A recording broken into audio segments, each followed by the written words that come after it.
I'm pleased to say that two of those people are seated here in the public gallery today. Mandy Banfield and Alan Calzari, a typical worker, will now save £330 per year, with 70% of employees better off as a result. That is real money for real people. Mr. Speaker, I'm sure the House will also join me in wishing the best of luck to England and Northern Ireland, who are competing in the UEFA Women's Euro 2022 tournament, which starts today, and I'm sure they will both make the nation proud. This morning, I had meetings with ministerial colleagues and others. In addition to my duties in this House, I expect I shall have further such meetings later today. Thank you, sir. Last week, we launched a new approach to combating knife crime in Milton Keynes, which means increased use of stop and search. It means tougher charging and custody, tougher sentencing, faster youth diversion, and more work with parents and communities. Would the Prime Minister agree with me that if you carry a knife in Milton Keynes, you should expect to end up behind bars? Yes, I thank my honourable friend for what he's doing to campaign for tougher sentences in Milton Keynes, in campaign against knife crime, and as a result of what the Conservatives have done, adults who are convicted of certain offences involving a knife, including threatening with a knife or a second offence of possession, face a minimum sentence of 6 months imprisonment, Mr. Speaker. And guess who voted against tougher sentences for knife crime? We now come to the Leader of the Opposition, Keir Starmer. Thank you, Mr. Speaker. Today is the start of the Women's Euros, and I know the whole House will wish the Lionesses the very best of luck in bringing football home. Mr. Speaker, it's also... Mr. Speaker, it's also been 40 years since the death of Terence Higgins. Terence worked at Hansard by day and Heaven by night before he sadly died of AIDS. The Labour Party and the Terence Higgins Trust are committed to ending new cases of HIV by 2030. Together we can. Mr. Speaker, last week a government minister was accused of sexually assaulting a young man. I want to quote the victim's account. He says, "He grabbed my arse and then he slowly moved his hand down in front of my groin. I froze." I accept that's not easy listening, but it's a reminder to all those propping up this Prime Minister just how serious the situation is. He knew the accused minister had previously committed predatory behaviour, but he promoted him to a position of power anyway. Why? Prime Minister.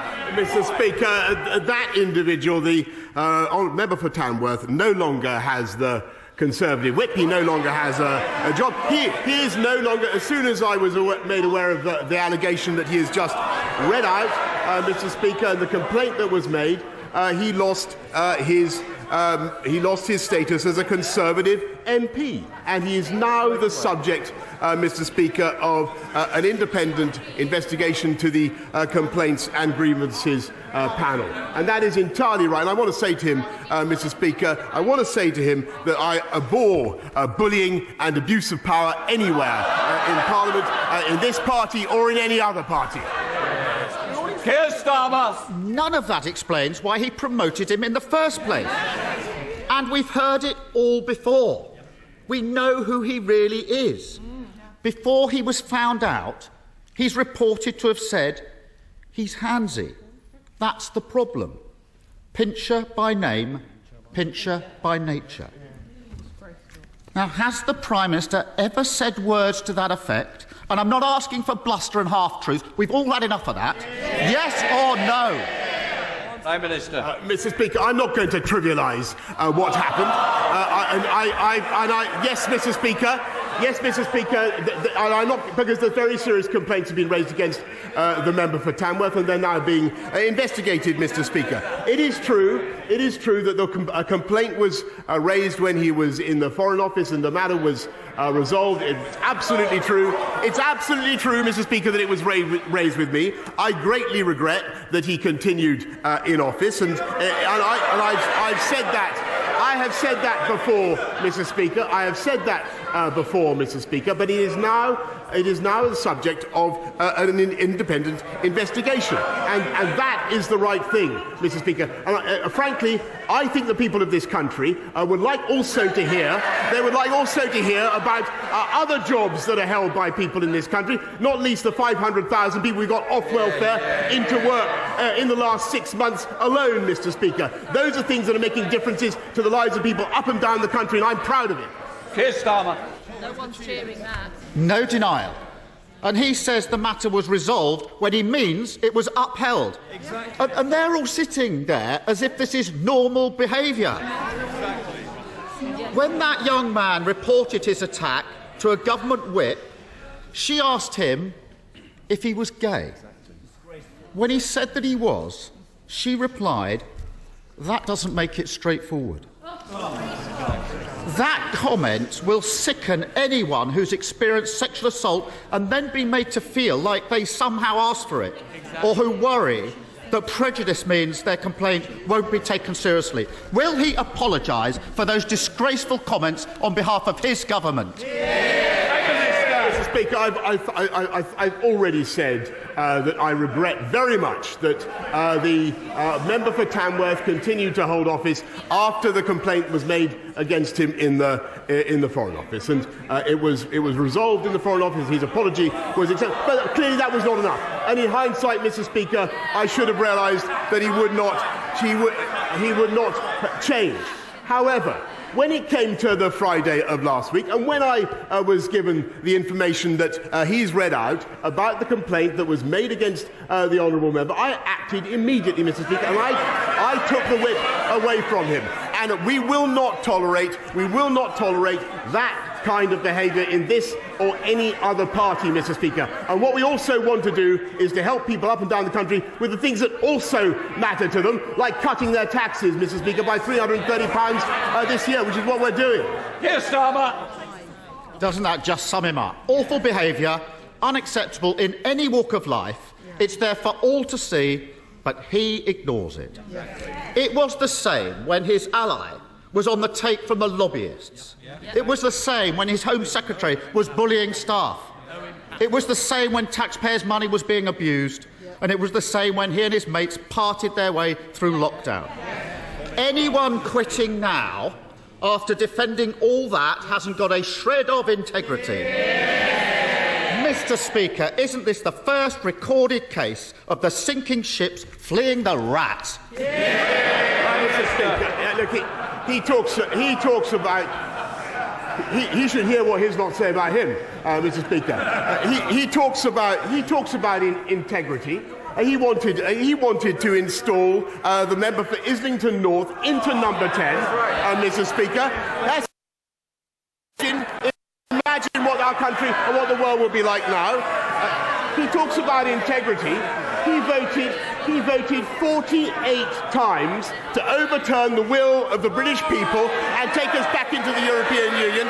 And by the way, listening to his muddled speech the other day, that is exactly what he would do again. Mr. Speaker, he talks about integrity, but Mr. Speaker, he has voted time and time again against sanctions on criminals that would put them behind bars. This is the government that is tough on. I'm sorry, he talks about integrity. He is himself facing a criminal investigation, Mr. Speaker, which he asked me to resign. Keir Starmer. What a pathetic spectacle. The dying act of his political career is to parrot that nonsense. And as for those who are left, only in office because no one else is prepared to debase themselves any longer, the charge of the lightweight brigade. Some self-respect.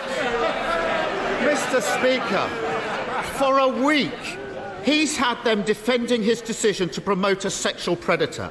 Every day, the lines he's forced them to take have been untrue. First, that he was unaware of any allegation. Untrue.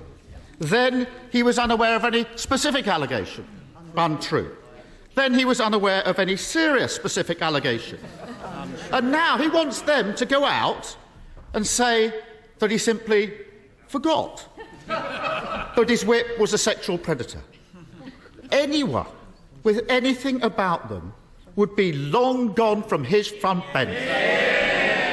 In the middle of a crisis, doesn't the country deserve better than a Z-list cast of nodding dogs? Prime Minister. Well, Mr. Speaker, it's exactly when times are tough and when the country faces pressures on the economy and pressures on their budgets, Mr. Speaker, and when we have the biggest war in Europe for 80 years, Mr. Speaker, that is exactly the moment that you'd expect a government to continue with its work, not to walk away, Mr. Speaker, and to get on with our job and to focus on the things that matter to the people of this country. And so we're not only cutting taxes today, Mr. Speaker, we're putting £1,200 into every one of the 8 million most vulnerable households in the country, Mr. Speaker, thanks to the strength of our economy and thanks to the decisions that we took, Mr. Speaker, which he opposed at the time. Here's Sama. The only thing he's delivering is chaos. I started this session with a quote from the young victim in all this, how he froze when he was attacked. When I was prosecuting rapists, I heard that from victims all the time.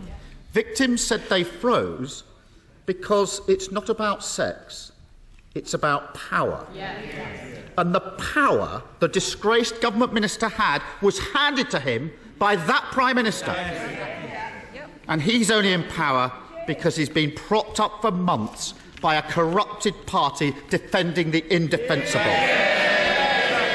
So it's no longer a case about swapping the person at the top. Isn't it clear? The only way the country can get the fresh start it deserves is by getting rid of the lot of them.